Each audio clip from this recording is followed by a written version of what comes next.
I don't believe that censorship is a democratic policy. I'd like to address my question to the two gentlemen, the independent gentleman. I'm afraid I don't recall your name. I just met you, so I don't know your name. It is Trainman. I thought it was okay. I'll let you have the mic. And also to Mr. Perez. Would you support the repealing of the two bills already passed for censorship, and would you not support the third bill already in Parliament? Could you, the bills in particular, please, do you know them? C11, I believe it's either C18 or 19, I can never remember which. Yes. And bill C63, I believe is the one in Parliament. Okay.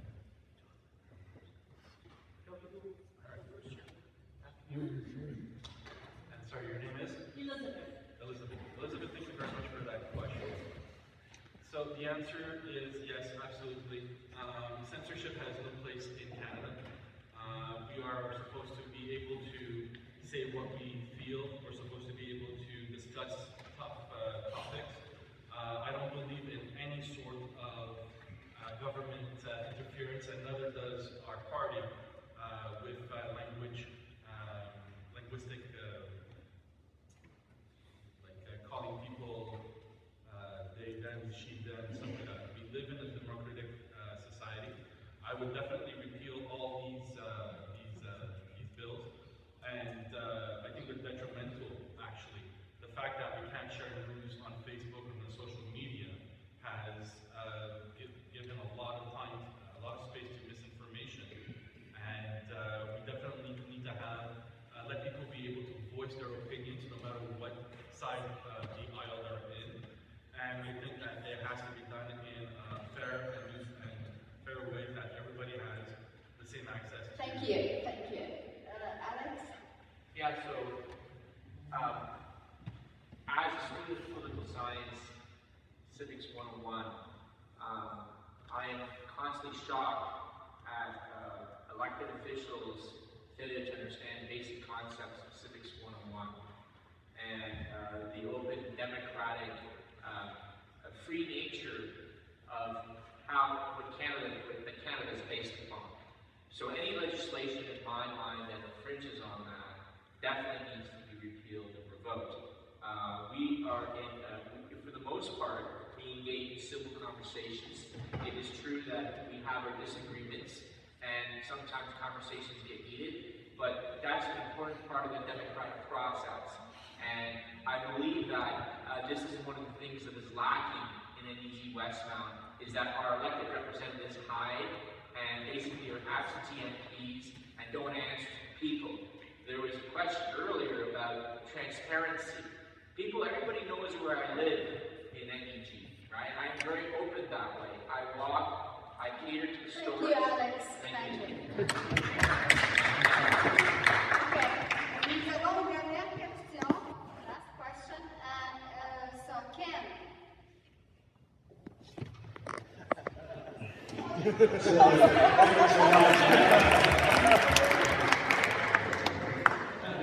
I just assumed, but thank you for the opportunity, really. First of all, thanks to all the candidates for being here. I think it's commendable. My actual question, and that was only at the end, because it was directed to the Liberal candidate, and the person who's not here. So I'll just rephrase it as a comment rather than a question. We know that the prices of commodities, food, etc., has not gone high overnight. We know that the housing crisis did not go up overnight. We knew that the immigration system and all the consequences of that did not happen overnight. So why, after 7 or 10 years, are we waiting now to say we're going to do this and we're going to do this and we're going to do this? Was 7 to 10 years not enough to act and get us out of this current crisis? That is my only comment, and I'll leave it with that. And thank you once again for the opportunity.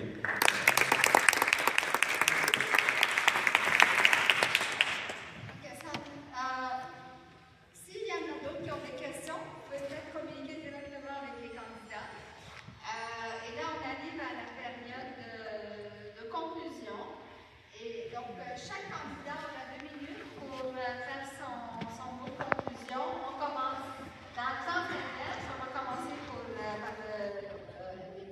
So we arrived to the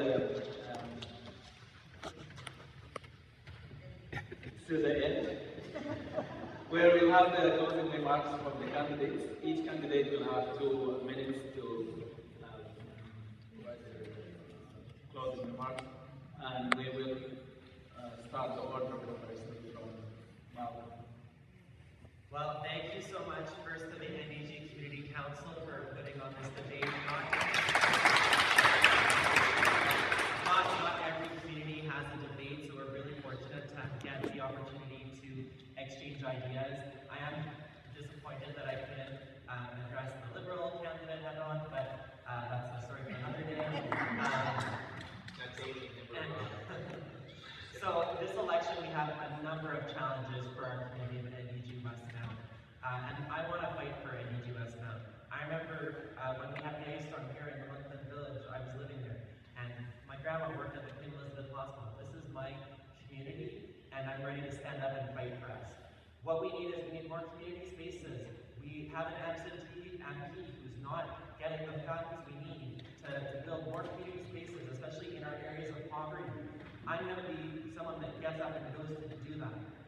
We also need tax fairness. We're the only party talking about going to go after the corporate tax cheats to increase Canada's revenue. And the tax cuts that the Liberals and Conservatives are dangling in front of us are not sustainable and not realistic solutions. We need to have a sign outside of our Member of Parliament's office. If I'm elected on day 1, I'm going to start the work to put a big sign so that everyone knows where to reach me, because we don't know how to get the help that we need. We need more public consultations from our federal MP, and when I have the pleasure of working with our MP, I was part of that work and I know how it's done. So if you choose me, you'll have someone that is experienced, understands the job, and is ready on day 1 to get the things that need done. We can't give the Liberal Party too strong of a majority this time. We know that when they had strong majorities and weak NDP opposition, they implemented massive austerity budgets, which hurt people, which were the start of the housing crisis today, and the start of the spiral of cuts. I will fight for the services we need, so thank you very much, everybody. Happy to speak more, and have a great evening.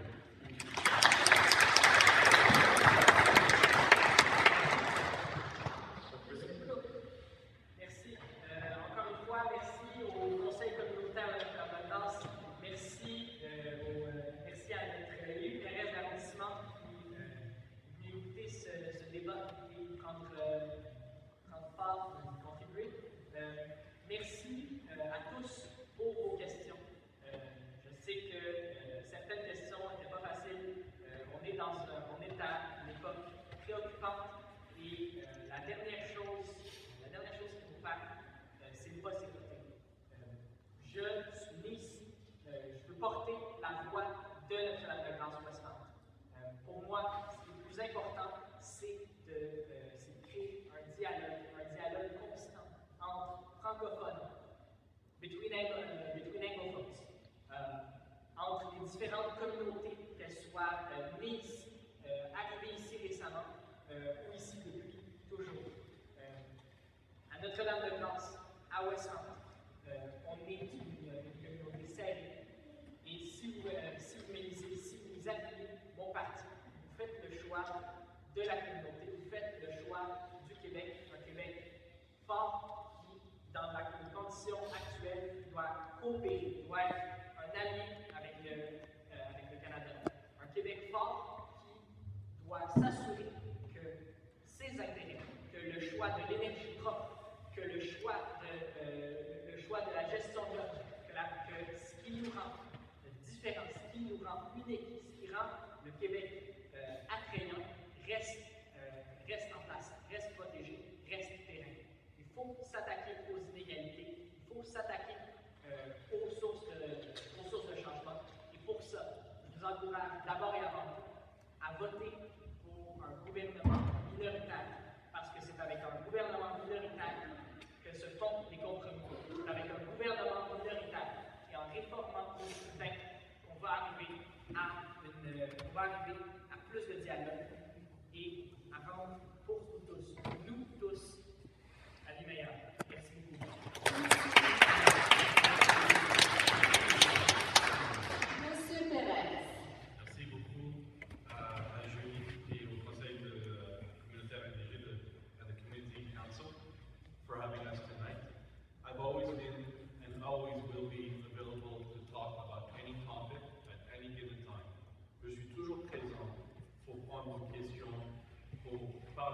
vous discuter pour n'importe quel problème que nous avons, que ce soit au niveau municipal, provincial ou fédéral.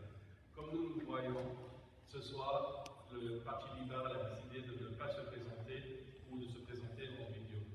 C'est quelque chose, c'est un commentaire que nous voyons et nous entendons très souvent qu'on nous prend pour granted.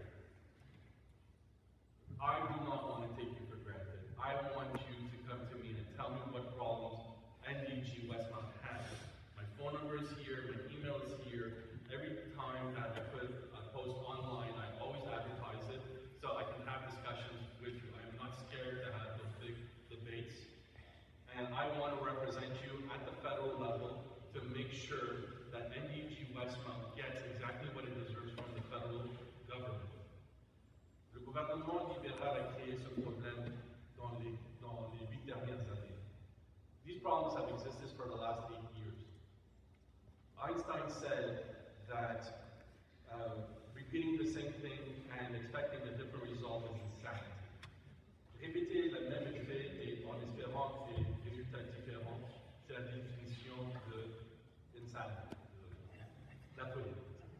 And like this, comme ça, c'est ce que vous pouvez espérer. Toutes les gens qui sont ici, on est prêts à collaborer parce que c'est vous qui êtes importants. Donc, je ne suis pas là en tant que Marc Pérez, je suis là en tant que votre représentant et votre parole sera ma parole. Merci beaucoup. Bonsoir.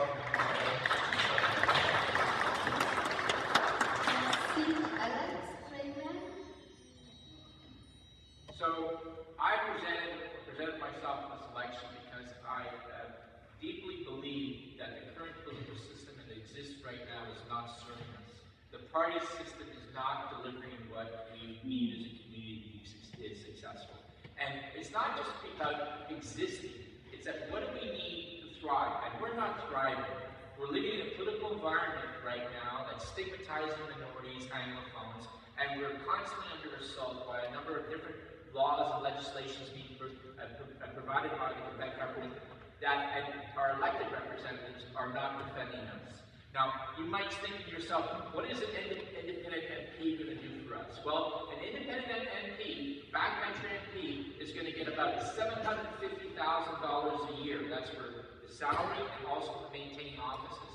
These are resources that we can apply in advancing and promoting and basically pushing our needs to the elected officials, be it at the federal, provincial, municipal level. We don't have strong leadership in NDG-Westmount, neither at the city level or the provincial level. What we see, we have enablers, co-opters, and people are really not pushing back on this narrative that's really offensive to us, that does not provide us an environment to thrive. So come April 28th, you're looking at the landscape, and the political parties are looking at the landscape, and when they look at us, we're really not important to them. That's been our reality. The only people who are going to care about us is us. That's it. So we have to consider unconventional methods, unconventional ways of advancing our interests in a system that really has not worked for us. And as Mark Perez says, we've been voting liberal over and over and again, and what has that been giving us? It's been giving us nothing. So come April 20th, give me a chance. You can see I have creativity, I have passion, and I have drive. I can bring something to you that I believe of the other candidates, the other parties will not be able to give you. I represent you and nobody else. My legitimacy comes from you. Thank you very much.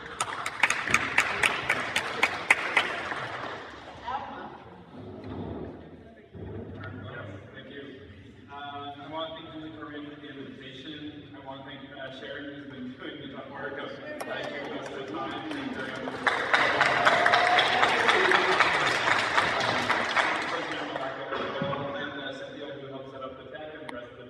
over there because it's essential to having this kind of event go forward. Highly appreciated.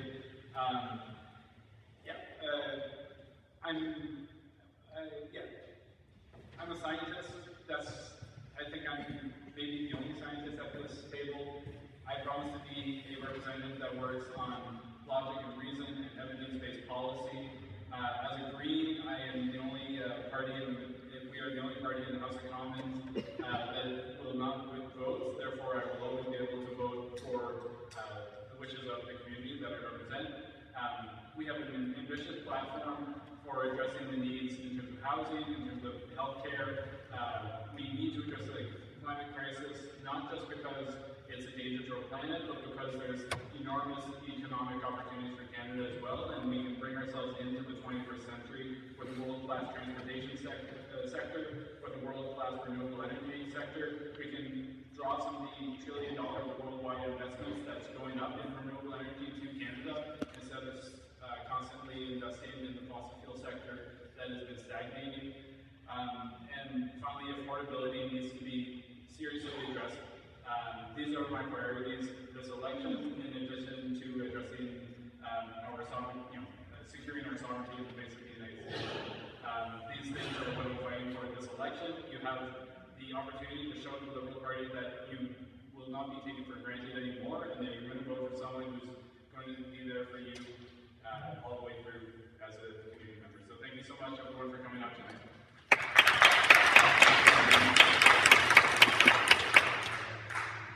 Merci beaucoup à tous nos candidats. Vraiment, on apprécie beaucoup tous les efforts que vous avez faits de vous être présentés. Donc, c'est la fin. Si jamais il y en a qui ont des questions à poser, d'autres questions parce qu'on n'a pas pu passer au travers de la boîte, vous pouvez communiquer directement, je pense, avec les candidats, n'est-ce pas? Et puis, donc, on espère que tout le monde va aller voter le 28 avril. Thank you very much, all the candidates, for your patience and answering questions and being a part of this discussion. Thank you for all the participants, all the residents who came. Thank you, Gracia, for being here tonight. Thank you, Sharon and Monica, for assisting this. Thank you and have a good night.